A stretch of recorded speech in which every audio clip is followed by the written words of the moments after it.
ఇక రాష్ట్రంలో ఇబ్బడి ముబ్బడిగా తయారైన మెడికల్ మాఫియాను తొందరగానే అరికట్టాలని చెప్తూ ప్రైవేటు కార్పొరేట్ మెడికల్ మాఫియాను మొత్తానికి నివారించాలని కోరుతూ ప్రభుత్వ ఆసుపత్రుల్లో నెలకొన్నటువంటి సమస్యల్ని వెంటనే పరిష్కరించాలని ఏఐవైఎఫ్ డిమాండ్ చేస్తుంది.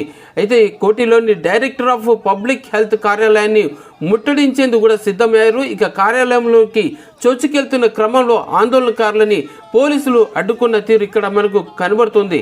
అయితే ఈ సందర్భంగా ఆ సంస్థ కార్యదర్శి ధర్మేంద్ర, రాష్ట్ర వర్కింగ్ ప్రెసిడెంట్ నెర్లకంటి శ్రీకాంత్ వీరు మాట్లాడుతూ ప్రజల పాలనలతోటి వ్యాపారం చేస్తున్న ఆసుపత్రుల మీద కఠిన చర్యలు తీసుకోవాలని డిమాండ్ చేస్తున్నారు. అయితే ఇప్పటికీ ప్రైవేటు కార్పొరేట్ స్థాయిలో ఉన్నటువంటి ఆసుపత్రుల్లో ఇబ్బడి ముబ్బడిగా అనధికారికంగా అక్రమంగా కూడా డబ్బులను వసూలు చేస్తున్నారని, ఉన్నపలంగా పేద వర్గాలని అందరినీ దోచుకుంటున్నారని, వీటికి ఏమాత్రం నియంత్రణ లేక ఇష్టానుసారంగా కొనసాగడాన్ని వాళ్ళంతా తప్పుపడుతున్నారు. ఇప్పటికైనా ప్రభుత్వము చొరవ తీసుకొని ఇటువంటి కార్పొరేట్ మెడికల్ మాఫియా మీద పెద్ద ఎత్తున దాడులు నిర్వహించి కఠిన చర్యలు తీసుకోవాలని వాళ్ళు డిమాండ్ చేస్తున్నారు.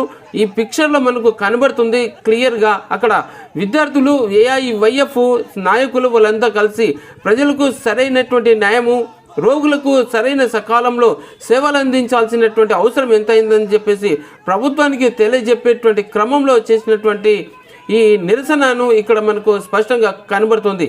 ఇప్పటికైనా రాష్ట్ర ప్రభుత్వం, అటు వైద్య శాఖ ఎప్పటికైనాను వారి ప్రజలకు కావాల్సినటువంటి సేవలను అందించి రోగులకు సకాలంలో సేవలు అందించాలా. ప్రభుత్వం విధులను, ప్రభుత్వానికి నిధులను అన్నింటినీ అక్రమ మార్గాన తప్పించేందుకు ప్రయత్నం చేస్తున్నటువంటి వారిని, తర్వాత విధులకు సరిగా హాజరు కాకుండా ఇబ్బందులకు గురి చేస్తున్న అధికారుల మీద చర్యలు కూడా తీసుకోవాలని చెప్పి వారంతా కోరుతున్నారు.